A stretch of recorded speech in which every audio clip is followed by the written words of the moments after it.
Bonjour à vous, c'est Valérie Stromanger du site orthoc'estfacile.com. Aujourd'hui, je vais vous emmener du côté de la grammaire et on va se rappeler ensemble de ce qu'est un attribut du sujet.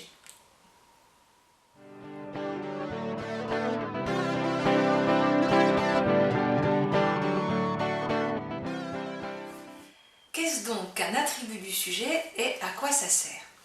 Alors, on a déjà identifié ensemble le complément d'objet direct. Vous vous rappelez, Jean lave sa voiture.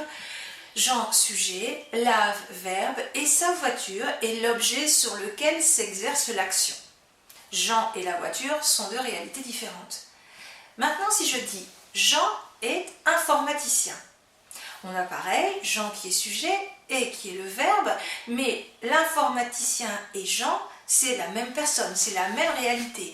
Et informaticien, c'est une caractéristique de Jean. Et on va dire que c'est un attribut de Jean. Et c'est pourquoi la fonction de informaticien, c'est attribut du sujet Jean. Alors vous allez me dire pourquoi parler de l'attribut pour ce qui est de l'orthographe?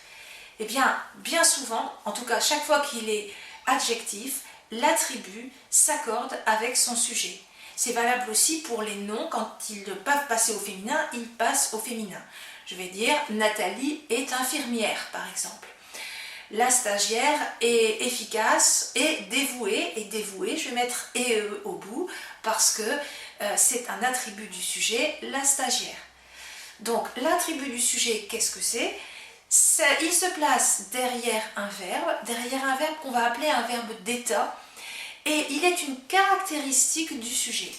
Alors, les verbes d'état, il y en a quelques-uns, être, paraître, sembler, demeurer, devenir. Vous verrez tout ça sur Internet, vous trouverez ça très facilement. J'espère que vous avez bien compris la différence avec le complément d'objet direct. Le complément d'objet direct, c'est une réalité différente sur laquelle l'action s'exerce. Jean lave la voiture. Tandis que l'attribut, c'est totalement différent, c'est une des caractéristiques du sujet. Et c'est pourquoi il s'accorde avec le sujet. Voilà. Pour ne pas perdre les bonnes habitudes, je vous réécris tout ça sur le site orthoc'estfacile.com. Je vous adresse mes pensées les plus fraternelles. N'hésitez pas à cliquer sur j'aime et à partager si ça vous a plu. En attendant, je vous dis à bientôt.